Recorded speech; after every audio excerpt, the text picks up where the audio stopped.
Mananatili naman sa Timor-Leste si dating Negros Oriental Representative Arnie Teves matapos mong payagan na naturang bansang pananatili nito at pagtatago sa pagharap sa patong-patong na kasong pagpatay sa Pilipinas.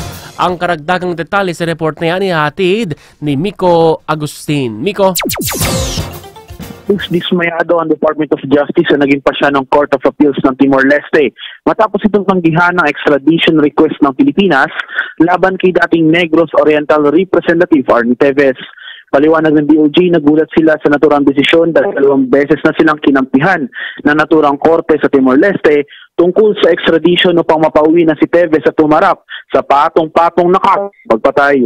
Matatanda ang unang inoprobuhan ng korte ang extradition request noong June 2024. Ngunit kinwestiyon ito ng kampo ni Teves hanggang sa naglabas muli ng desisyon ng korte noong December 2024 na pauwiin na ang dating kongresista.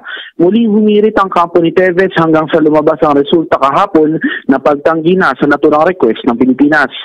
Sa ngayon, hinihingi na ng DOJ ang konkretong paliwanag ng Korte ng Timor-Leste kung bakit bigla silang bumaliktad habang pag-aaralan nito ang susunod nilang legal na hakbang para mapanagot si Teves at mapauwi na sa bansa.